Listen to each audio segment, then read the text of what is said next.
Hello everyone. So basic accounting terms में अब हम लोग नेक्स्ट टॉपिक पे आते हैं। लायबिलिटीज एसेट्स यहां तक हमने कर लिया है। Now the next topic is capital receipt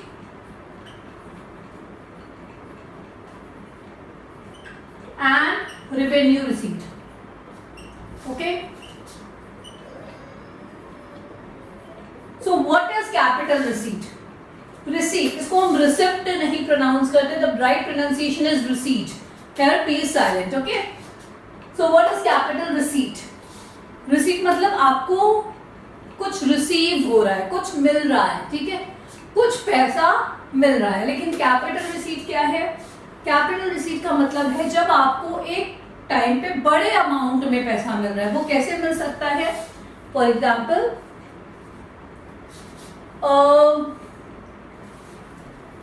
देखिए,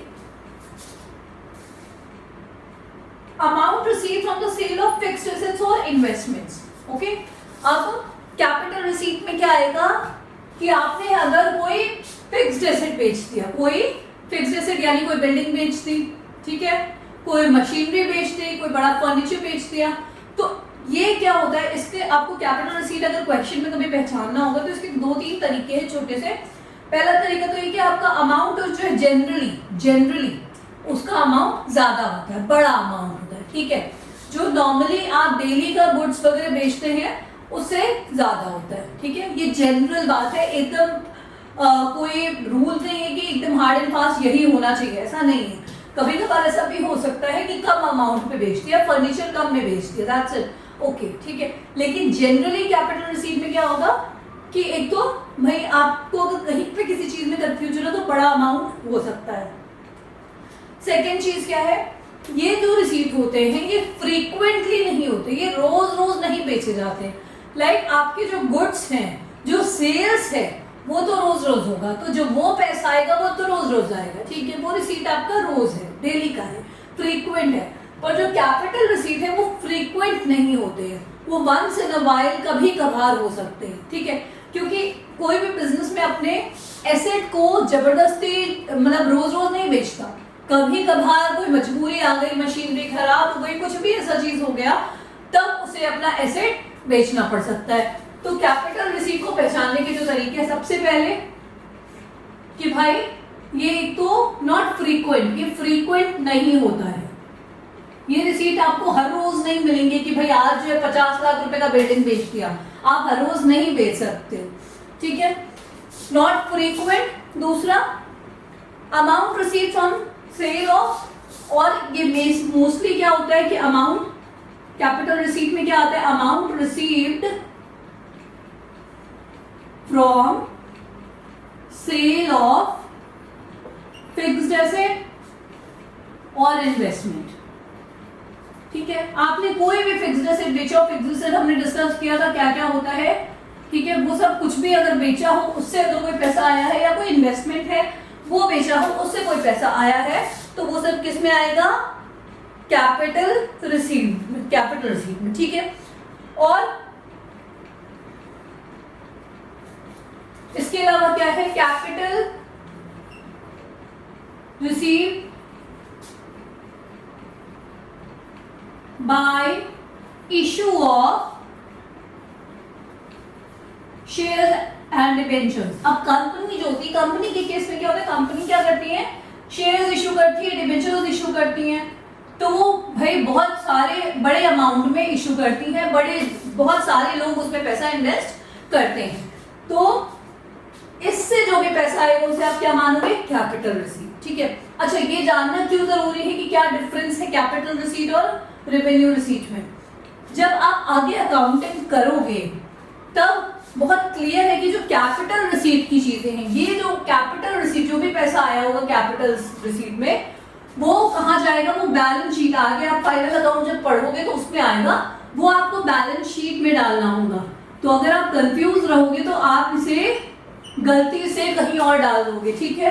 कैपिटल रिसीट की चीजें बैलेंस शीट में डालना होगा, और रेवेन्यू रिसीट की चीजें प्रॉफिट एंड लॉस अकाउंट में डालनी होगी, ट्रेडिंग या प्रॉफिट एंड लॉस अकाउंट में, ट्रेडिंग या प्रॉफिट एंड लॉस अकाउंट में, ठीक है।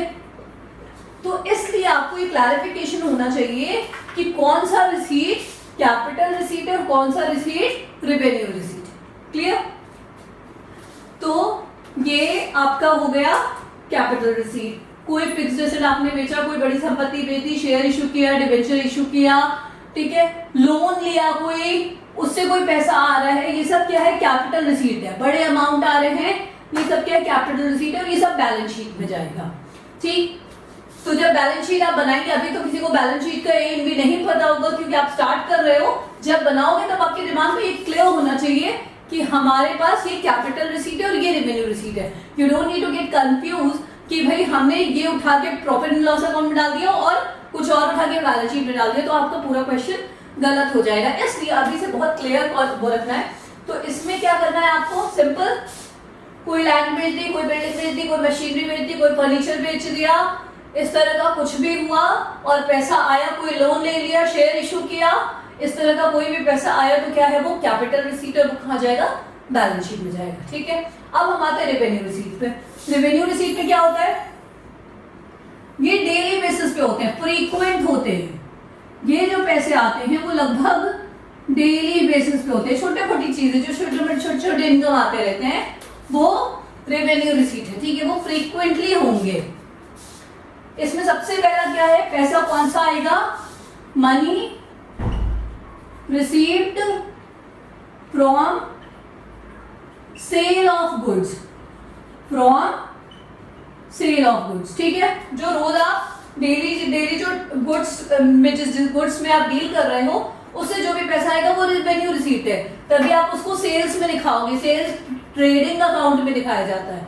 ठीक है, तो ये क्या है? रेवेन्यू रिसीट है। रेवेन्यू मतलब डेली फ्रीक्वेंट, डेली ना सही लेकिन फ्रीक्वेंट ट्रांजैक्शन हो रहा है। ऐसा नहीं है कि 5 साल में या 10 साल में एक बार हो रहा है, फ्रीक्वेंट ट्रांजैक्शन हो रहा है। रेंट रिसीव्ड आ सकता है इसमें, कहीं पे आपने कोई अपना बिल्डिंग एक रेंट पे दे रखा है तो उससे पैसा, अब रेंट तो हर महीने आता है तो ये भी रेवेन्यू रिसीट में आएगा, ये कैपिटल रिसीट में नहीं आएगा। ठीक है, कोई कमीशन रिसीव हो रहा है, आपका बिजनेस है, आप उसमें कमीशन बेसिस पे काम कर रहे हो, तो अगर कमीशन कोई रिसीव हो रहा है, ठीक है, या सैलरी किसी तरह की रिसीव हो रही है तो वो किस में आएगा? रेवेन्यू रिसीट में। मैनेजर है कोई, उसमें अगर सैलरी रिसीव हो रही है, प्रोप्राइटर अपना सैलरी रिसीव कर रहा है तो वो किस में आएगा? रेवेन्यू रिसीट में। ठीक है, मतलब ये फ्रीक्वेंट है, ये हर महीने आना है, ये चीज डेली नहीं तो महीने में तो हो ही जाना है ये। ठीक है, तो ये क्या है? आपका रेवेन्यू रिसीट है। ये सब आपका कहाँ जाएगा? ट्रेडिंग में या पीएनएल में। अब ट्रेडिंग में जाएगा या पीएनएल में जाएगा वो आपको उस चैप्टर में जाने के बाद और क्लियरली समझ में आ जाएगा। ठीक है, कोई इन्वेस्टमेंट अगर कर रखा है किसी ने, इन्वेस्टमेंट करते हैं ना कि कुछ इन्वेस्टमेंट कर रखा है बिजनेस ने, तो उसमें जो इंटरेस्ट आ रहा है वो भी रेवेन्यू रिसीट में आएगा। ठीक है, इंटरेस्ट अगर कोई इन्वेस्टमेंट पे आ रहा है तो वो भी किस में आएगा? रेवेन्यू रिसीट पे आएगा। ठीक है, इंटरेस्ट ऑन इन्वेस्टमेंट। फाइन, तो ये था कैपिटल रिसीट और रेवेन्यू रिसीट। छोटा सा अंतर है कि भाई ये जो है बड़ा पैसा आता है, इसमें हम अगर कोई वंस इन अ वाइल होता है, कभी कभार होता है, कुछ बड़ा एसेट बेच दिया हमने, इन्वेस्टमेंट बेच दिया, कोई शेयर इशू किया, उससे कोई पैसा आया है तो ये कैपिटल रिसीट कहलाएगा। और रेवेन्यू रिसीट में क्या होता है? जो डेली ट्रांजैक्शंस होते हैं, गुड्स बिकते हैं, रेंट मिल जाता है, सैलरी आ जाती है, इंटरेस्ट और इन्वेस्टमेंट हो जाता है, कमीशन कोई आ जाता है, तो ये सब क्या है? रेवेन्यू नेचर का है, ये फ्रीक्वेंट वाले ट्रांजैक्शंस हैं। ठीक, क्लियर हो गई बात?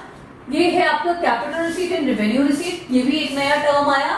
अब हम नेक्स्ट टर्म पे आते हैं कि what is next term. Same इसी का बस उल्टा कर देना है, तो हमारा नेक्स्ट टर्म है। सेम इसी का उल्टा, मतलब रिसीट का उल्टा क्या हो जाएगा? रिसीट में आपको पैसे मिल रहे हैं, ठीक है, तो उल्टा क्या हो जाएगा? उल्टा हो जाएगा एक्सपेंडिचर, कैपिटल एक्सपेंडिचर, ठीक है, एंड रेवेन्यू एक्सपेंडिचर।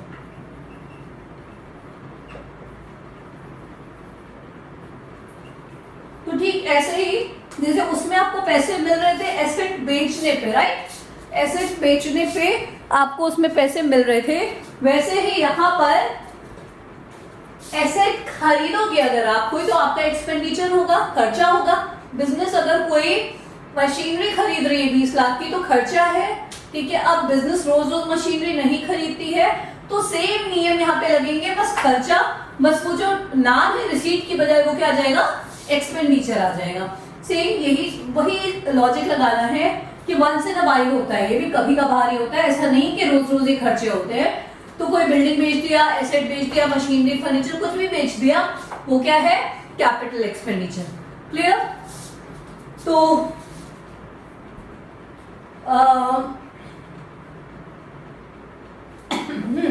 ये हो गया। और रेवेन्यू एक्सपेंडिचर बिल्कुल उसी की तरह एक्सपेंडिचर है। जैसे यहां पर आप इसको एग्जांपल में लिख सकते हो, sale of land, sale of building, machinery, plant, ठीक है, कुछ भी, ये सब आप इसमें आ सकता है, ये सब कुछ इसमें आएगा।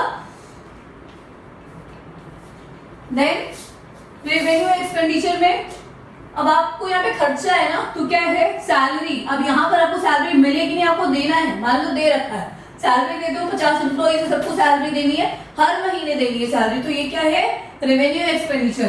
कोई रेंट पे करना है, सैलरी पेड, रेंट पेड, ठीक। गुड्स परचेज, आप परचेज भी करते हो ना बिजनेस में, बिजनेस में आप रॉ मटेरियल परचेज करते हो, या अगर मैन्युफैक्चरिंग इंडस्ट्री है तो रॉ मटेरियल परचेज करते हैं, और अगर ट्रेडिंग कंसर्न है तो रीसेलिंग के लिए गुड्स परचेज करते हैं। तो जो भी परचेज हो रहा है वो भी फ्रीक्वेंट परचेज होगा, आपको हर कुछ दिन पे वो परचेज करना पड़ेगा, तभी आप उसको रीसेल कर पाओगे। तो परचेज, ये सब कुछ क्या है, रेवेन्यू नेचर का एक्सपेंडिचर है, ठीक है। इलेक्ट्रिसिटी चार्जेस, बहुत सारी लिस्ट है इसमें, तो ये सब क्या है, रेवेन्यू नेचर का एक्सपेंडिचर है। जैसे कैपिटल इन रिसीट था वो बैलेंस शीट में जाता था, वैसे ही कैपिटल एक्सपेंडिचर भी बैलेंस शीट में ही जाएगा, और revenue expenditure profit and loss account में जाएगा या फिर ट्रेडिंग में जाएगा। अब वहां पर जाके जो डिवाइड करना है कि क्या चीज कहां जाएगा, वो आप उस चैप्टर में पढ़ोगे, ठीक है। अभी यहाँ पर आपको सिर्फ कॉन्सेप्ट समझना है कि कैपिटल एक्सपेंडिचर में क्या क्या आ सकता है और रेवेन्यू एक्सपेंडिचर में क्या क्या आ सकता है, ठीक है। तो ये हो गया। डिफरेंस दिया है आपकी बुक में, ये डीके गोयल की बुक में रेफर कर रही हूँ आईएससी बोर्ड के लिए, तो इसमें डिफरेंस दिया है, पर डिफरेंस अलग से पढ़ने की जरूरत नहीं है, समझ में आ गया होगा सबको कि एग्जैक्टली क्या डिफरेंस होता है कैपिटल एक्सपेंडिचर और रेवेन्यू एक्सपेंडिचर में, ठीक है। तो then and next one is deferred revenue expenditure. एक अलग तरह का एक्सपेंडिचर है ये, जो अभी हमने फिक्टिशियस एसेट्स में भी पढ़ा था कि फिक्टिशियस एसेट्स क्या होता है, जो फर्जी एसेट होता है, वही है डेफर्ड रेवेन्यू एक्सपेंडिचर, ठीक है। अब इसमें क्या होता है जरा हम ये देख लें कि what is deferred revenue expenditure. There are certain expenditures which are revenue in nature but the benefit of which is likely to be derived over a number of years। कुछ ऐसे एक्सपेंडिचर होते हैं जो कि एक्चुअली खर्च तो हो गए, फॉर एग्जाम्पल जो फाइनेंशियल ईयर है 21-22 उस साल वो एक्सपेंडिचर हो गया, ये जो एक्सपेंडिचर है उस साल हो गया, ठीक है। लेकिन जो उसका बेनिफिट है वो अभी हमें नहीं मिला है, ठीक है। वो बेनिफिट हम ये अज्यूम करके चल रहे हैं कि वो आगे आने वाले कुछ सालों में हमें मिलता रहेगा, ठीक है। Such expenditures are termed as deferred revenue expenditure। तो ऐसा अगर कोई एक्सपेंडिचर आप कर रहे हो जिसका बेनिफिट आगे आने वाले सालों में मिलेगा, उसे हम बोलते हैं क्या, डेफर्ड रेवेन्यू एक्सपेंडिचर। और ये जो है जनरली लास्ट होता है कितने सालों में, मतलब इसका बेनिफिट हम ये मान के चलते हैं कि 3 to 7 years तक में हमें इसका बेनिफिट मिलते रहता है, ठीक है। तो इसलिए हम क्या करते हैं, ये मान के कि इसका बेनिफिट तो हमें आगे आने वाले सालों में मिलता रहेगा, तो अगर लास्ट अकाउंटिंग ईयर में आपने एक साथ 20 लाख रुपीस एडवर्टाइजमेंट में खर्च कर दिए हैं, एक बहुत बड़ा एडवर्टाइजमेंट लिया आपने, ठीक है। फॉर एग्जाम्पल आपने एक एक्टर को साइन कर लिया एडवर्टाइजमेंट के लिए, ठीक है। चलिए, तो अब उसमें क्या होगा, अजय देवगन को साइन कर लिया गया, भाई 20 लाख रुपए तो मैंने उसे बहुत कम अमाउंट बता दिया अजय देवगन के हिसाब से, लेकिन फिर भी अजय देवगन को साइन कर लिया। वो क्या चल रहा है आजकल, किस बात की कंट्रोवर्सी, विमल पान मसाला, राइट। जो भी है, विमल आई डोंट नो द, तो अब इसके लिए साइन कर लिया गया, ठीक है। 20 लाख रुपए तो मैंने बहुत कम अमाउंट बता दी, चलिए मैं थोड़ा सा इसको बढ़ा देती हूँ, थोड़ा कम लग रहा है, राइट, 50 कर ले, ये अमाउंट पे साइन कर दिया गया। कंपनी ने माना कि भाई ये इतना पैसा हम एक साथ दे देंगे, उनको पेमेंट कर देंगे और हम ऐड करवाएंगे इनसे, ठीक, और हम ऐड करवाएंगे तो क्या होता है, ऐड तो एक बार शूट हो जाता है, पर उसका कॉन्ट्रैक्ट होता है कि ये ऐड हम इतने सालों तक चलाते रहेंगे, टेलीकास्ट करते रहेंगे, ठीक है। तो डिसाइड हो गया कि ये जो ऐड है अगला, ये 5 इयर्स तक चलता रहेगा, ठीक है।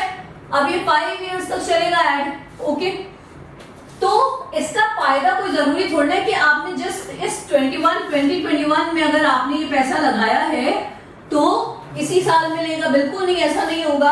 आपने अजय देवगन को साइन करा है, 5 साल तक अजय देवगन टीवी पे आएंगे आपके सामान का प्रचार करते हुए, है ना, 5 साल तक आएंगे आपके सामान का प्रचार करते हुए, तो आपको उसका अगर बेनिफिट मिलना होगा तो अगले 5 साल तक तो कम से कम मिलेगा ही, उसके आगे भी मिल सकता है, राइट।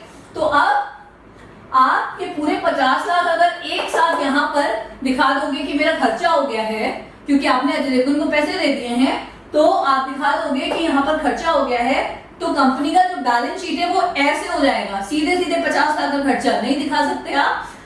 और दूसरी बात, इसका एक और लॉजिक है कि हमें इसका बेनिफिट मिलेगा आगे, हमें मालूम है कि हमने जो काम किया है, जो हमने एक ब्रांड एम्बेसडर लिया, उसका बेनिफिट हमें मिलेगा और उसके ऊपर खर्च किया है हमने। तो इसलिए हम क्या करते हैं इस तरह के एक्सपेंडिचर में कि एवरी ईयर 2021 से लेके कम से कम 5 इयर्स तक या 7 इयर्स तक हम इस एक्सपेंडिचर को हर साल प्रॉफिट एंड लॉस में से थोड़ा थोड़ा दिखाते हैं, हर साल थोड़ा थोड़ा खर्चा दिखाते हैं, एक साथ पूरा 50 लाख ना दिखा के हर साल, अगर 5 साल तक हमें मानना है, हर साल हम 10-10 लाख रुपए का खर्चा दिखाएंगे, एक साथ हम पूरा 50 लाख नहीं दिखाएंगे, क्योंकि हर साल के लिए वो बेनिफिट मिल रहा है तो हर साल के लिए वो खर्चा भी हो जाएगा।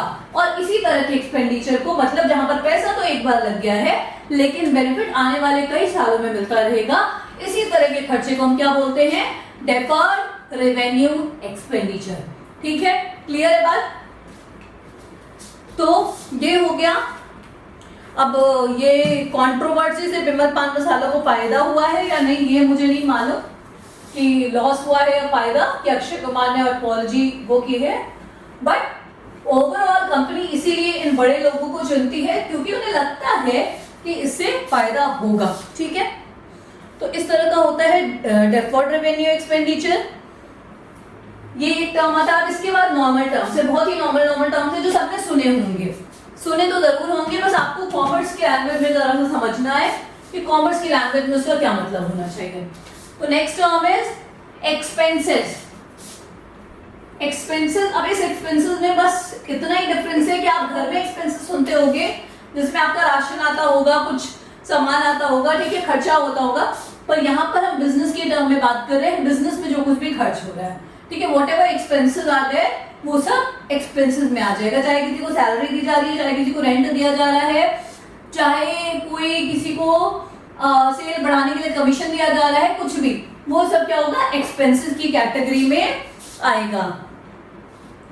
और एक्सपेंसेस में क्या होता है, जो आप माल बेच रहे हो, जो आप गुड सोल्ड कर रहे हो, ठीक है, जो गुड सोल्ड कर रहे हो, अब ये जो गुड सोल्ड कर रहे हो ये कहीं से लिया भी होगा, आपने खरीदा भी होगा, तो उसका खरीदने का कॉस्ट लगा होगा, प्लस उसमें कुछ आपका ट्रांसपोर्टेशन जुड़ा होगा, ठीक है, लाने का खर्चा जुड़ा होगा, फ्राइट दिया होगा, आपने वेजेस मजदूरी दी होगी, भाड़ा दिया होगा, बहुत कुछ होगा, उसके बाद आके आपके पास आया और फिर आप थोड़ा सा प्रॉफिट जोड़ के उसे बेच रहे हो, ठीक है। तो खर्चे में क्या आ जाता है, cost of goods sold, cost of goods sold, ठीक है। इसके अलावा रेंट, क्या सैलरी, कमीशन, ये सब कुछ खर्चा है। और एक और खर्चा है जो मॉनेटरी टर्म्स में हमें दिखता नहीं है पर वो होता है, जैसे आपके पास कोई एसेट पड़ा है, मशीनरी पड़ी है, ठीक है, मशीनरी पड़ी है, मशीनरी की वैल्यू आप एक साल आपने यूज की, अब उसकी वैल्यू मार्केट में कम हो जाती है, जिसको हम बोलते हैं डेप्रिसिएशन लग जाता है। क्या लग जाता है, डेप्रिसिएट हो जाता है, ठीक है, उसकी वैल्यू डेप्रिसिएट हो गई मशीनरी की, एक साल यूज किया आपने, तो उसकी वैल्यू 10% से डेप्रिशिएट हो गई। अब डेप्रिशिएट हो गई तो ये डेप्रिसिएशन भी एक तरह का क्या है, खर्चा है। आपने 1 लाख की मशीन खरीदी थी, 10% डेप्रिसिएशन हो गया तो 10,000 रुपए 1 साल का आप इसे खर्चा मानते हो, ठीक है। भले वो आपको कैश में देना नहीं पड़ता, लेकिन आपकी मशीनरी की कंडीशन एक तरह से बताती है कि this is also an expense. तो ये सारा कुछ कहां पर आता है, एक्सपेंसेस में आता है, ठीक है। क्लियर बात। नाउ नेक्स्ट, एक्सपेंसेस समझ में आ गया होगा सबको। अब ये सारे सिंपल टर्म्स आने वाले हैं। तो अब हम देखते हैं next term. What is next term? Next term is income. एक होता है इनकम और एक होता है रेवेन्यू। एक होता है इनकम और एक होता है रेवेन्यू, ठीक है। अब इनकम क्या होता है? पहली बात तो ये दोनों एक दूसरे से थोड़े से डिफरेंट है, they are not that similar, ठीक है। ये दोनों डिफरेंट हैं। Amount received from sale of goods, amount received from sale of goods is called revenue, ठीक है। ये कहलाता है रेवेन्यू, ठीक। और इस रेवेन्यू में से जब आप cost of goods sold minus कर देते हो, इस रेवेन्यू में से जब आप cost of goods sold minus कर देते हो, मतलब जो खर्चा आपने किया है उस माल को बेचने में, उसे माइनस कर देते हो, तो वो हो जाता है इनकम। आई बात समझ में?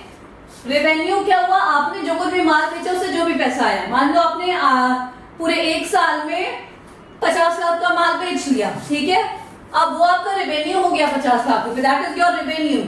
और अब आपने निकाला कि इस 50 लाख का माल बेचने में मेरा खुद का खर्चा भी हुआ है 20 लाख रुपए। तो अगर 20 लाख रुपए खर्चा है तो रेवेन्यू में से आप 20 लाख रुपए को माइनस करोगे और 30 लाख रुपीस जो आएगा वो आपका इनकम होगा, ठीक है। क्लियर? तो ये हो गया आपका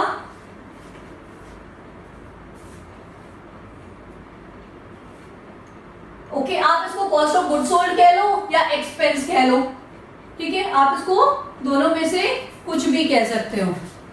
कॉस्ट ऑफ गुड्स सोल्ड नहीं, खर्चे की बात है, तो इस डेफिनेशन को आप अगर एक्सपेंस के तौर पे लिखना चाहते हो तो आप ऐसे लिख सकते हो, income is equals to revenue minus expense. मतलब जो पैसा आया हमारे पास और उसमें से जो हमने खर्चा किया वो इनकम है, ठीक। क्लियर? अब आते हैं नेक्स्ट पे, प्रॉफिट। नेक्स्ट पे आते हैं हम प्रॉफिट। प्रॉफिट और गेन फिर से 2 तरह के शब्द हैं, इनको भी हम जरा समझेंगे कि सुनने में तो ये एक जैसे लगते हैं, but what is exactly the difference. एक है प्रॉफिट और एक है gain, okay. So profit it is the excess of, अभी हमने जो किया total revenues over total expenses, excess of total revenues over total expenses. तो रेवेन्यू माइनस एक्सपेंसेस, है ना। आप एक तरह से मान सकते हो कि इनकम इज प्रॉफिट, ठीक है। और देन गेन, एक आता है गेन, ठीक है। गेन क्या होता है? गेन और प्रॉफिट 2 अलग अलग चीजें हैं। प्रॉफिट को आप इनकम भी कह सकते हो, लेकिन गेन क्या होता है? गेन इंसिडेंटल होता है। इंसिडेंटल, अचानक से अचानक से कुछ ऐसा हुआ कि आपको वो चीज का बहुत फायदा मिल गया, ठीक है।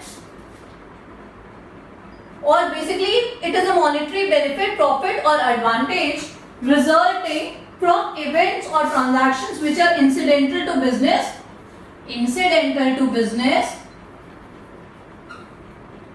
such as sale of fixed asset। अब आपने कोई बिल्डिंग बेच दी, ठीक है। आपने कोई बिल्डिंग बेच दी, खरीदी थी आपने 5 लाख की और बेच दी 8 लाख की, तो 3 लाख रुपए जो ये हुआ, ये आपका प्रॉफिट नहीं है, ये आपका क्या है? गेन है, ठीक है। तो गेन और प्रॉफिट में जरा सा डिफरेंस है, छोटा सा। आई होप समझ में आ गया होगा।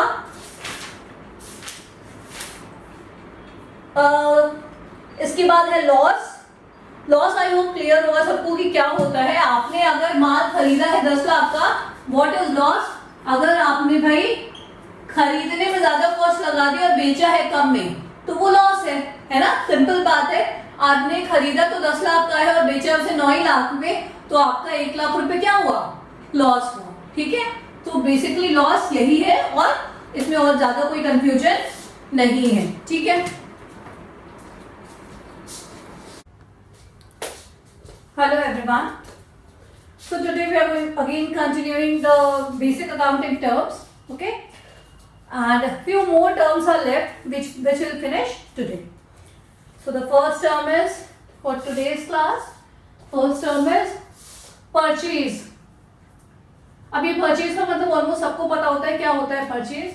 बिजनेस के टर्म्स में परचेज का मतलब सिर्फ इतना सा है कि आप जो सामान खरीद रहे हो रीसेल करने के लिए, जो चीज आपको ट्रेडिंग करनी है, जिस चीज की, अगर मान लीजिए मेडिसिन की शॉप है तो मेडिसिन आप कहीं से लोगे, होलसेलर से खरीदोगे और कस्टमर्स को बेचोगे, तो आपका परचेज क्या हुआ, जो आप होलसेलर से खरीद रहे हो वो क्या है, वो परचेज है। ठीक है, सिंपल।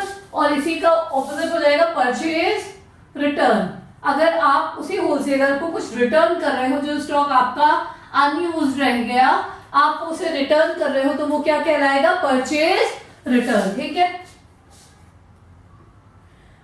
क्लियर बात। इसके बाद सेल्स है। सेल्स जो अगर XYZ मेडिकल स्टोर्स है, उन्होंने कस्टमर को जो कुछ भी बेचा है वो उनका सेल्स है। और इसके बाद आएगा सेल्स रिटर्न। अगर कस्टमर कोई ले गया है कुछ मेडिसिन और उसको वो वापस कर देता है कि भाई ये जो है ये हमारे यूज की नहीं है, या फिर ये हमें रिटर्न करनी है, डॉक्टर ने मेडिसिन चेंज कर दी व्हाटएवर, तो वो आके रिटर्न करेगा उस XYZ मेडिकल शॉप पे, तो उस XYZ मेडिकल शॉप के लिए क्या हो जाएगा, वो सेल्स रिटर्न। ठीक है, तो बड़ा सिंपल सा है कि जो उन्होंने खरीदा है और फिर वो वापस कर दिया, वो परचेज रिटर्न है। ठीक है, मैं एक शॉपकीपर हूं, मैंने यहां से कुछ खरीदा और यहां पर बेच दिया। ठीक है, तो जो यहां से खरीदा वो क्या है, परचेज है। जो यहां बेच दिया वो क्या है, सेल्स है। जो यहां पे खरीदा और फिर मेरे लिए अनयूज्ड रहा, उसे मैंने वापस कर दिया यहां, तो वो क्या है, परचेज रिटर्न। और जो मैंने यहां बेचा, यहां पे कुछ लोग आए और मुझे उन्होंने वापस कर दिया, वो क्या है, सेल्स रिटर्न है। बहुत सिंपल है, कुछ भी कॉम्प्लिकेटेड इसमें नहीं है। ठीक है, नेक्स्ट टर्म जो आता है वो आता है स्टॉक। स्टॉक क्या होता है बिजनेस में, किसी भी फाइनेंशियल ईयर के स्टार्टिंग में, किसी भी फाइनेंशियल, एक मैं मेडिकल का शॉप अगेन ले रही हूँ एग्जांपल में, कि एक दवाई की दुकान है और वो जो बिजनेस चल रहा है, एक बड़ी सी दवाई की दुकान है, वो जो बिजनेस चल रहा है उसका हमें क्या बोलते हैं, टर्म समझना है और उसमें स्टॉक क्या होगा। तो जो फाइनेंशियल ईयर अगर स्टार्ट हो रहा है, मान लीजिए कि वो अपना जो अकाउंट्स मेंटेन करता है वो जनवरी टू दिसंबर का फाइनेंशियल ईयर लेके मेंटेन करता है। ठीक है, तो 1 जनवरी को उस मेडिकल शॉप पे जो कुछ भी स्टॉक होगा, 1 जनवरी को उस मेडिकल शॉप पे जितनी भी दवाइयां होंगी, ठीक है, किस लिए होंगी, कि आगे वो अब उन्हें बेचनी है, तो 1 जनवरी को जो भी कुछ दवाइयां उस मेडिकल स्टॉक पे, उस शॉप पे होंगी, वो क्या कहलाएंगी, ओपनिंग स्टॉक। ओपनिंग स्टॉक, साल के शुरुआत पे इतना स्टॉक है उनके पास, फॉर एग्जाम्पल 1 लाख रुपीज का स्टॉक है उनके पास साल के शुरुआत में। बात समझ आ गई, तो ये क्या हो गया, ओपनिंग स्टॉक हो गया।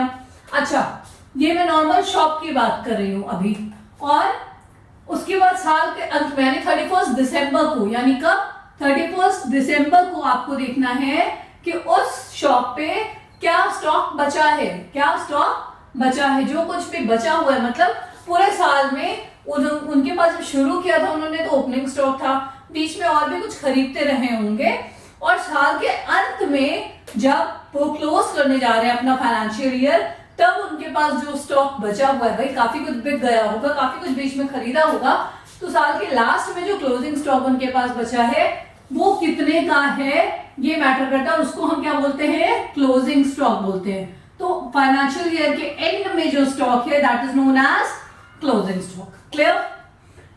सो ये हमने डिस्कस किया ट्रेडिंग कंसर्न के, ट्रेडिंग जो बिजनेस होता है, मतलब जहां पर आप रीसेल का काम कर रहे हो, खरीद रहे हो बेच रहे हो, खरीद रहे हो बेच रहे हो, वहां पे आपको इन दोनों स्टॉक से मतलब है ओपनिंग स्टॉक, क्लोजिंग स्टॉक, ज्यादा कुछ नहीं। लेकिन यही अगर मैन्युफैक्चरिंग कंसर्न हो जाए, यही अगर क्या हो जाए, मैन्युफैक्चरिंग कंसर्न, यानी जहां पर क्या होता है, प्रोडक्शन होता है, जहां पर चीजें बन रही हैं, प्रोड्यूस हो रही है, ठीक है, मैन्युफैक्चरिंग कंसर्न है। ओके, अब यहां पर आपको देखना है कि कैसे कितने स्टॉक हो सकते हैं, ठीक। तो मैन्युफैक्चरिंग कंसर्न में, अच्छा, स्टॉक और inventory is almost the same thing, it is not different thing.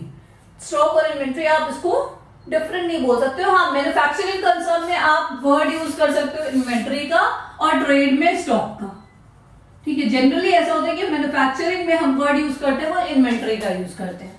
तो मैन्युफैक्चरिंग में क्या क्या होगा, एक होगा इन्वेंट्री ऑफ रॉ मटेरियल, एक होगा, पहला होगा इन्वेंट्री ऑफ रॉ मटेरियल। ये मैं मैन्युफैक्चरिंग की बात कर रही हूं। तो मानते हैं कि कोई एक मैन्युफैक्चरिंग कंसर्न है जो टिश्यू पेपर प्रोड्यूस करती है। टिश्यू पेपर सबको पता है, टिश्यू पेपर में हर होटल्स में दिखता है, रूम्स में, नॉर्मली हम घर में भी यूज करते हैं, नैपकिन बोलते हैं उसे, टिश्यू पेपर बोलते हैं, ठीक है, हर जगह यूज होता है। तो अब वो प्रोड्यूस करने के लिए एक पूरी फैक्ट्री है जो सिर्फ टिश्यू पेपर्स ही बनाती है, ठीक, मैन्युफैक्चरिंग कंसर्न। अब उस टिश्यू पेपर में रॉ मटेरियल क्या क्या लगेगा, जो भी रॉ मटेरियल लगेगा, ठीक है, वो सारा रॉ मटेरियल, भाई उस टिश्यू पेपर को बनाने के लिए सिर्फ ऐसा तो नहीं है कि डायरेक्टली टिश्यू पेपर बना आ रहा है, ऑब्वियसली नहीं आ रहा है, ठीक है। उसको बनाने के लिए जो पेपर्स आते होंगे, बड़े बड़े आते हैं, उनको कट करके काफी कुछ करना पड़ता है, मशीन में डाल जाते हैं।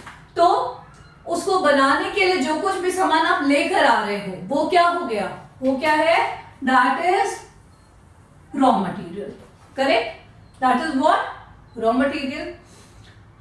या फिर हम और इजी एग्जांपल या और डिफरेंट एग्जांपल ले लेते हैं। एक मान लीजिए जो पार्ले जी बिस्किट आता है, सबने खाया होगा बचपन में, चाय के साथ खाया होगा, आपकी जनरेशन ने शायद ना खाया हो, हमने खाया है खूब सारा, ठीक है, पार्ले जी बिस्किट।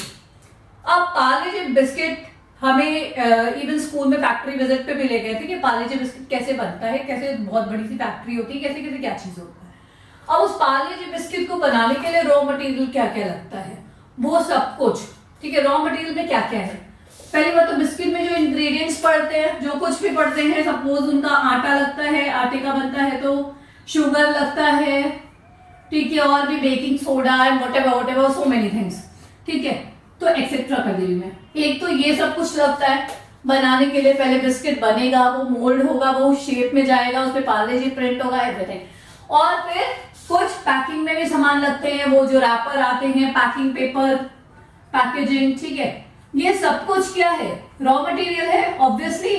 तो एक इन्वेंट्री क्या हो गया, रॉ मटेरियल का, भाई जो कुछ भी आप लेकर आए हो इस पार्ले जी बिस्किट को बनाने के लिए, वो सब क्या है, रॉ मटेरियल, ठीक। अभी सब कुछ अलग अलग है, सब कुछ अलग अलग पड़ा हुआ है, अभी जब तक वो बना नहीं है वो सब क्या कहलाएगा, रॉ मटेरियल, ओके। उसके बाद वर्क इन प्रोग्रेस, ठीक है, work in progress, inventory of, second term होता है inventory of work in progress, work in progress. अब पार्ले जी बिस्किट बनाने के लिए आपका आटा प्रोसेस होने चला गया है, ठीक है, आटा प्रोसेस होने चला गया है, तो उतनी इन्वेंट्री जो आटे की थी वो तो निकल गई है। और तो वो क्या है, आटा जो है वो अब जो इन्वेंट्री है वो क्या है, वो वर्क इन प्रोग्रेस है। उसमें उतना शुगर मिलाया जा चुका है, उसका जो पैकिंग पेपर है वो सेग्रीगेट किया जा चुका है कि ये इतने पैकिंग पेपर इस बिस्किट को पैक करने में लगेंगे। तो वो जो प्रोसेस चल रहा है, जो कंटिन्यूइंग में है, वो क्या है, वो inventory of work in progress है, क्योंकि ये लॉट अभी बनकर निकल जाएगा। तो वर्क इन प्रोग्रेस एक इन्वेंट्री हो गई, ठीक। Next inventory, inventory of finish goods, ठीक है। फाइनल इन्वेंट्री क्या हो गई, इन्वेंट्री ऑफ फिनिश गुड्स, भाई पूरा लॉट जो बन के निकल गया, जो बन के निकल गया, 1000-2000 का लॉट जो भी निकल गया बन के, वो क्या है, इन्वेंट्री ऑफ फिनिश गुड्स हो गया, ठीक है, क्लियर। तो ये हो गया एक लास्ट इन्वेंट्री, और वही है stock in trade. Inventory of stock in trade, जिसका मतलब सेम है कि जितना आपका रेडी है, जितना आपने बना लिया है और अब वो बिकने के लिए तैयार है, वो inventory of stock in trade है। तो बेसिकली हमें ये इनसे मतलब है, ये इन्वेंट्री है। ट्रेडिंग कंसर्न के केस में opening stock, closing stock, manufacturing के कंसर्न में raw material, work in progress, finish goods, stock in trade, ठीक है, क्लियर। स्टॉक इन ट्रेड में यही चीज वापस आ जाएगा आपका कि स्टॉक इन ट्रेड कितना है, अब आप बेचने के लिए जो आप रेडी रख रहे हो, जितना बिस्किट का लॉट आपने बेचने के लिए निकाल दिया है, उसमें कितना ओपनिंग है और था और कितना क्लोजिंग है, ठीक है। तो ये एक टॉपिक था थोड़ा सा किसका, स्टॉक का, क्लियर है बात। अब हम आगे बढ़ते हैं। अब छोटे छोटे टर्म्स बचे जिसे हम जल्दी से फिनिश करेंगे।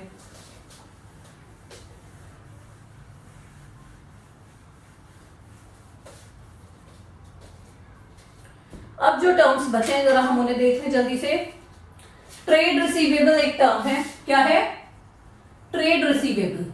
बिजनेस में जो कुछ भी आप बेचते हो, बेचने के बाद जो पैसा मिलता है उसे हम बोलते हैं ट्रेड रिसीवेबल्स, यानी आपके ट्रेड से जो कुछ भी आपको पैसा मिला है या मिलने वाला है, that is known as trade receivables, ठीक है। डेटर्स, ये मैंने पहले भी डिस्कस कर लिया था कुछ ट्रांजैक्शन बताने के टाइम पे शायद। डेटर्स तो जो कोई भी जिसने आपसे उधार ले रखा है और जो आपको पैसा देगा वो आपका क्या है, डेटर है, ठीक है। जिसने भी उधार ले रखा है और वो पैसा चुकाएगा वो डेटर है, ठीक है। बिल्स रिसीवेबल, तो बिल्स रिसीवेबल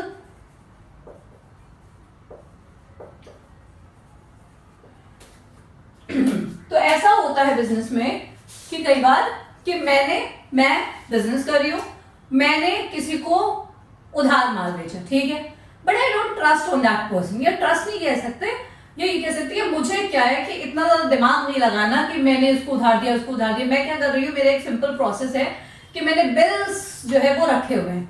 मैं क्या करती हूँ, जैसे ही कोई उधार लेता है मुझसे, आई राइट अ बिल कि भाई इस बंदे ने मुझसे इतना रुपए उधार है, ये मुझे इतने दिन बाद चुका देगा। सामने वाले बंदे ने बोला कि I will pay after 2 months, मैंने बोला ओके नो इश्यूज, तो मैंने 2 महीने बाद का बिल लिख दिया कि this person will pay me after 2 months, और उसी टाइम पे मैं क्या करूंगी, उस बंदे से उस पे साइन करवा लूंगी, ठीक है, और वो बिल मेरे पास, मैं उसे साइन करवा लूंगी और वो बिल मेरे पास रहेगा कि भाई मुझे तुमसे 2 महीने बाद पैसे लेने हैं, जब तुम मुझे वो पैसे दे दोगे तब मैं ये बिल तुम्हें दे दूंगी, ठीक है। उसके बाद तुम इसको फाड़ दो, तुम्हें जो करना हो करो, ठीक है।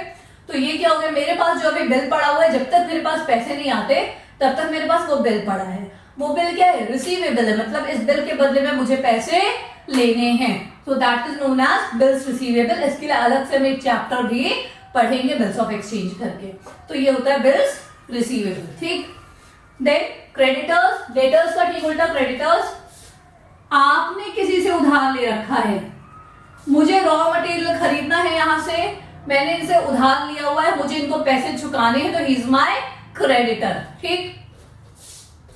देन कुछ और वर्ड्स है, ट्रेड डिस्काउंट और कैश डिस्काउंट एक वर्ड आता है, ट्रेड डिस्काउंट और कैश डिस्काउंट।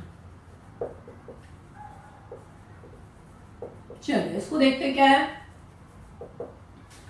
तो ट्रेड डिस्काउंट बेसिकली क्या होता है, मुझे खरीदना था ये, फॉर एग्जाम्पल ये मार्कर खरीदना है, ठीक है। अब मुझे मार्कर कम से कम 1000 पीस खरीदने हैं, 1000 पीसेस खरीदने हैं, ओके। मैं गई शॉप पे, मैंने उनसे डील किया, उन्होंने बोला कि एक मार्कर 30 रुपीज का पड़ेगा, एक मार्कर 30 रुपीज का पड़ेगा, तो 1000 मार्कर 30,000 का हो जाएगा, ठीक है। अब मैंने उनसे डील किया कि भाई मुझे कुछ डिस्काउंट दे दो, ठीक है। तो उन्होंने बोला चलो ठीक है, आपके लिए हम क्या करेंगे, 30 के बदले 25 रुपीज लगा देंगे, ओके। तो जो ये 5 रुपए 30 रुपीज उन्होंने मुझे कोट किया था, 30 रुपीज क्या था उनका कोटेड प्राइस, ठीक। उन्होंने मुझे बोला था कि 30 रुपीज में देंगे, लेकिन उन्होंने मुझे क्या किया, मेरे डिस्कशन नेगोशिएशन के बाद उन्होंने बोला चलो आपको हम 25 में लगा देंगे। तो ये जो 5 रुपए है ये क्या है, ट्रेड डिस्काउंट है, ठीक है। ये 5 रुपए क्या है, ट्रेड डिस्काउंट है। मतलब पहले जब नेगोशिएट आप कर रहे हो तो ओरली जो नेगोशिएशन हो जा रहा है वो क्या कहलाता है, ट्रेड डिस्काउंट कहलाता है। तो इसको हम डिस्काउंटेड प्राइस पे करते हैं, लेकिन इस डिस्काउंट को हम अलग से कहीं पर नहीं दिखाते हैं कि हमें इतने रुपए का डिस्काउंट मिला है। हम इसको बुक अकाउंट्स की बुक में जर्नल एंट्री में कहीं पर अलग से नहीं दिखाते कि हमें 5 रुपीज का डिस्काउंट मिला है, ऐसा हम नहीं दिखाते। तो ये होता है ट्रेड डिस्काउंट, जो आपके नेगोशिएशन में ही पहली बार में, दूसरी बार में जो भी नेगोशिएशन में आपको मिल गया। Next is cash discount. Cash discount ऐसा होता है कि मैंने यही मानकर लिया उनसे 25 रुपीज का, तो 25,000 रुपए का ऑर्डर हुआ उनका। अब उन्होंने मुझे, वो चाहते थे कि मैं उनको कैश में पेमेंट कर दूं, ठीक है, वो चाहते थे कि मैं कैश में पेमेंट कर दूं और क्रेडिट ना रखूं, तुरंत पेमेंट कर दूं। तो इसके लिए उन्होंने बोला कि अगर आप मुझे तुरंत पेमेंट कर दोगे, कैश में पेमेंट कर दोगे, तो मैं आपको 2% एक्स्ट्रा डिस्काउंट दे दूंगा, ठीक है। तो अगर आप मुझे तुरंत पेमेंट कर दोगे और कैश में कर दोगे तो मैं आपको 2% एक्स्ट्रा डिस्काउंट दूंगा। तो ये जो 2% डिस्काउंट मिल रहा है ये क्या हो जाएगा, कैश डिस्काउंट। और इस डिस्काउंट को हम बुक्स में दिखाते हैं। अगर हमें डिस्काउंट मिल रहा है तो हमें फायदा होगा और उसे हम क्रेडिट करेंगे, अगर हमें डिस्काउंट देना पड़ रहा है तो हमारे लिए नुकसान है और उसे हम डेबिट करेंगे। ओके, तो ये हो गया आपका कैश डिस्काउंट। इसके बाद आता है जीएसटी, एक नया टर्म जीएसटी सबने सुना होगा, जब लॉन्च हुआ था तब भी सबने सुना होगा, गुड्स एंड सर्विसेज टैक्स। बहुत सारे इनडायरेक्ट टैक्स को हटा के जीएसटी लाया गया है। बहुत सारे इनडायरेक्ट टैक्स, जीएसटी के ऊपर मेरा अलग से लेक्चर है, एक पूरा थ्योरेटिकल लेक्चर है, कुछ प्रैक्टिकल प्रॉब्लम्स भी है, तो you can go through that, ठीक है। एक पूरा लेक्चर जीएसटी के ऊपर है थ्योरेटिकल, उसका इंट्रोडक्शन है। तो बहुत सारे इनडायरेक्ट टैक्सेस को हटाकर जीएसटी लाया गया है, जिसको हम बोलते हैं गुड्स एंड सर्विसेज टैक्स, ठीक है। इसका ये पूरा अलग से चैप्टर है, इसके बेसिस पे बहुत सारे प्रैक्टिकल प्रॉब्लम्स भी आएंगे और इसको हम डिटेल में डिस्कस करेंगे कि हमें जीएसटी कैसे लगाना होता है, कब लगाना होता है, ये पूरा प्रोसेस हम डिटेल में डिस्कस करेंगे, ठीक है। अब कुछ और इंपॉर्टेंट टर्म्स है जो शायद आपने सुने हो या शायद ना सुने हो, पर ये टर्म्स डिस्कस होने चाहिए।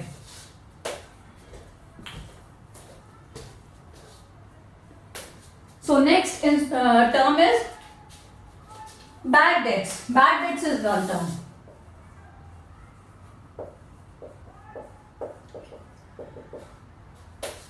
आपसे मिस्टर ए ने 10,000 रुपए उधार ले रखे हैं। मिस्टर ए ने आपसे मतलब 10,000 रुपए का सामान लिया होगा। बिजनेस में जब मैं उधार की बात करूंगी तो ऐसे कोई उधारी नहीं चल रही है, सामान लिया होगा, गुड्स क्रेडिट पे लिए होंगे। तो आपसे मिस्टर ए ने 10,000 रुपए का सामान उधार में ले रखा है, ठीक है। अब उन्होंने आपको धीरे धीरे करते करते 9,000 रुपए चुका दिए, ठीक है।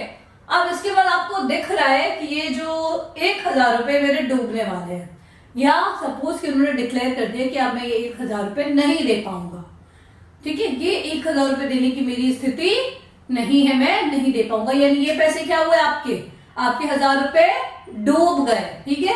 आपके 1,000 रुपए डूब गए। तो ऐसे जो पैसे डूब जाते हैं उसे हम कहते हैं बैड डेट्स, ठीक है। उसे हम क्या कहते हैं, बैड डेट्स। जो पैसे हमने किसी को उधार में सामान दे रखा है और हमारे डूब गए, वो पैसे क्या हो जाएंगे, बैड डेट्स हो जाएंगे। Then insolvent. इंसॉल्वेंट एक ऐसी स्थिति होती है कि मान लीजिए कोई बिजनेस रन कर रहा है कोई बंदा अपना, और अब उसके पास उसकी ये हालत नहीं है, उसका ये कंडीशन नहीं है कि वो अपने डेट्स को पे कर पाए, वो अपने कर्ज को चुकता कर पाए, ठीक है। अगर वो इस कंडीशन में नहीं है, वो डिक्लेयर कर देता है कि मैं अब अपने डेट्स को रीपे नहीं कर सकता मैं, तो फिर कोर्ट इंटरवीन होता है, वो लीगल प्रोसेस होता है पूरा। लेकिन उस बंदे को फिर क्या डिक्लेयर कर दिया जाता है कि that person is insolvent, that person is insolvent. अब आपने या किसी ने भी उसको उधार दे रखे हैं तो थोड़े बहुत तो आप उसे वसूल कर सकते हो, बाकी पैसे आपके क्या हो जाएंगे, बैड डेट्स हो जाएंगे, ठीक है। आपने उसको मान लो 5,000 रुपए उधार दे रखे थे, उधार 5,000 रुपए का सामान, और जैसे तैसे करके उसने 2,000 रुपए दे दिए, और फिर वो इंसॉल्वेंट डिक्लेयर हो गया, तो बाकी 3,000 रुपए क्या हो गए, बैड डेट्स हो गए, ठीक है। सॉल्वेंट इंसॉल्वेंट का ऑपोजिट है। सॉल्वेंट मतलब वो बंदा अभी अपने डेट्स को पे करने के कंडीशन में है, he is totally fine, okay ना। अब इसके बाद कोई भी ऐसा बहुत इंपॉर्टेंट टर्म नहीं है, कुछ भी ऐसा बहुत ज्यादा इंपॉर्टेंट। एक नया टर्म है लाइफ स्टॉक। लाइफ स्टॉक मतलब अगर कोई आपके एनिमल्स ऐसे हैं, ऐसा बिजनेस कर रहे हो आप, जैसे केटल फार्मिंग का, ठीक है, तो जो आपके केटल हैं, हॉर्सेस हैं, वो जो आपके पास हैं आपके फार्म में, वो आपके लाइफ स्टॉक कहलाएंगे, ठीक है।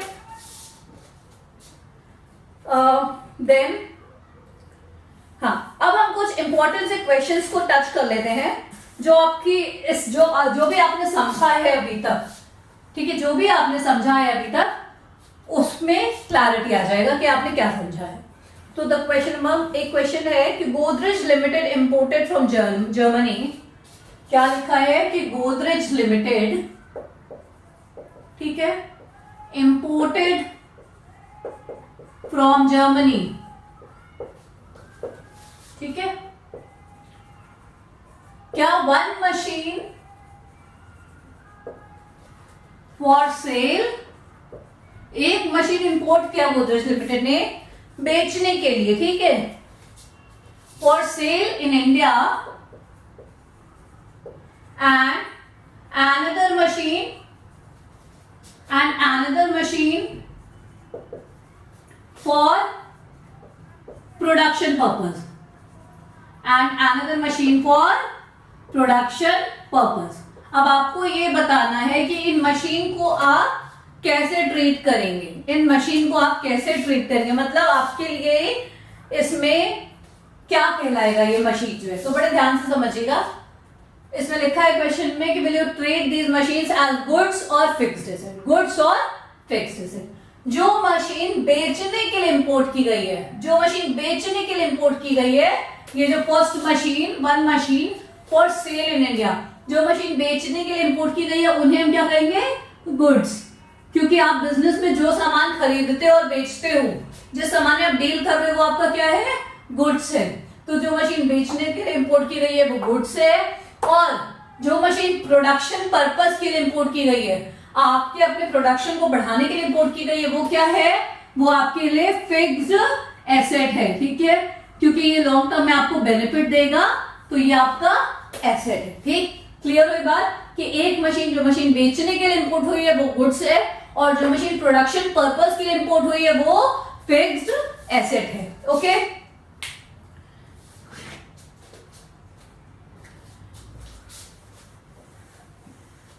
Next question is mister Jaspal Singh dealing in electronic goods. ठीक है, मिस्टर जसपाल सिंह है वो डील करते हैं इलेक्ट्रॉनिक गुड्स में। ही sold 20 TV sets, sold 20 TV sets, ठीक है, costing 30,000, costing 30,000 each at rupees 40,000 each, at rupees 40,000 each. Out of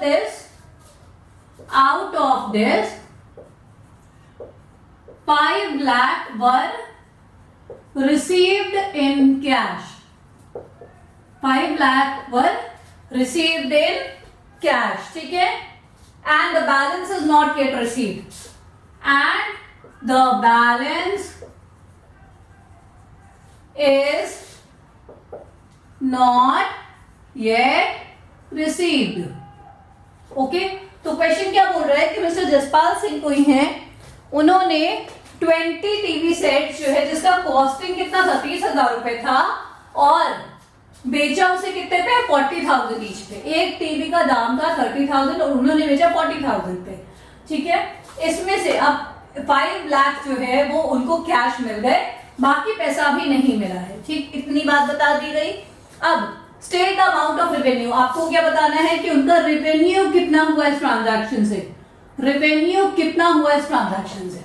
okay, revenue का मतलब सिंपल है कि आपके पास टोटल कितना पैसा आएगा एक ट्रांजैक्शन से, आपने कितना कॉस्ट है इससे नहीं मतलब है, आपने बेचा कितने का है, 40,000 का, ठीक है, और टोटल कितने टीवी सेट्स बेचे, 20, तो 40,000 इंटू 20 कितने हो गए, 8 लाख। तो यानी आपका रेवेन्यू कितना है, 8 लाख। इस बात से फर्क नहीं पड़ता कि आपको कैश में 5 लाख रुपीज अभी मिले हैं, बाकी पैसा नहीं मिला, बाकी पैसा बाद में मिल जाएगा, लेकिन रेवेन्यू आपका टोटल है, जितना आपने टोटल बेचा है वो आपका रेवेन्यू कहलाएगा। Okay, clear. Next question is mister Dinanath, मैं मिस्टर डी लिख रही हूं, who owed us 50,000, who owed us 50,000, ठीक है, became insolvent, ये insolvent हो गए साहब, he is now not able to pay his debt, ये insolvent हुए, ठीक है, and paid only 40% of this amount, and paid only 40% of this amount, ठीक है. So what is term used for amount not received? तो mister Dinanath जो थे उन्होंने हमसे 50,000 रुपए ले रखे थे और वो इंसॉल्वेंट हो गए और वो सिर्फ 40% अमाउंट पे कर पाए, और वो सिर्फ 40% अमाउंट पे कर पाए, ठीक है. बाकी अमाउंट जो नहीं हमने रिसीव किया उसके लिए क्या टर्म यूज किया जाएगा अकाउंट में? तो उसके लिए सिंपल टर्म है बैड डेट्स, क्योंकि ये इंसॉल्वेंट हो गए, अब हम इनसे नहीं ले पाएंगे. तो जो पैसा इन्होंने दे दिया बहुत अच्छी बात है, कुछ 20,000 रुपए दे दिए और बाकी पैसा जो है वो नहीं दे पाए, तो वो हमारे लिए क्या हो गया? बैड डेट्स, वो पैसा डूब गया, ठीक है. तो I hope all the terms are clear. ये चैप्टर फिनिश होता है यहाँ पर, ऑलमोस्ट सारी चीजें कवर हो गई है, जो नहीं भी हुई होंगी वो आगे और चैप्टर्स में आएंगी, मतलब मेन इंपॉर्टेंट सारी चीजें कवर हो गई हैं, ठीक है. Thank you.